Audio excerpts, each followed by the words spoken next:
A group of two-dimensional creatures was rapidly closing in on the woman. By the time she realized what was happening, her right foot had already been devoured by the monsters. In less than a minute, the woman's entire body was completely flattened into 2 dimensions. Hearing her screams, her companions rushed to check on her, but all they found was the woman's flashlight. Just as they stood there puzzled, the door suddenly slammed shut on its own, and the door lock was flattened as well, completely trapping the 2 of them inside the room. At that moment, the mural on the wall began to change. The woman transmitted what she was seeing back to the doctor, who was horrified to discover that this was actually the nervous system of the woman from before, while the wallpaper was her skin. Then the 2-dimensional creatures launched another attack. After devouring the sofa, the 2 people naturally became their next targets. They thought they'd be safe hiding in the hanging basket, but these creatures were incredibly clever. They planned to crawl from the walls up to the ceiling, then completely flatten the chains and hanging bed as well. In this critical moment, Lisa used all her strength to swing, launching herself and the hanging bed out of the room.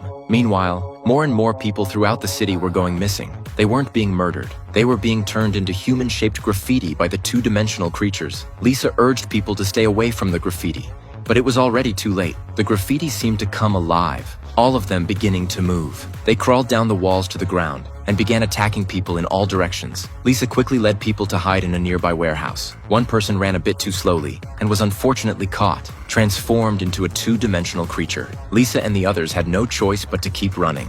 Exiting through the warehouse's back door, they fled to a tunnel. But what they didn't expect was that the 2-dimensional creatures had gradually evolved into 3-dimensional beings. Soon, another companion was captured. To escape the tunnel, they had to open the steel door in front of them, but the door handle had been flattened. The doctor handed Lisa a high-tech device that could restore the door handle back to 3 dimensions. This way, they successfully opened the steel door and escaped. To prevent the monsters from following them, after closing the door, Lisa flattened the door handle again. But by now, the monsters had completely become 3-dimensional creatures and possessed the abilities of 3-dimensional beings. They could restore flattened objects back to 3 dimensions. Soon, the steel door was opened by them, and Lisa and the others were once again in danger.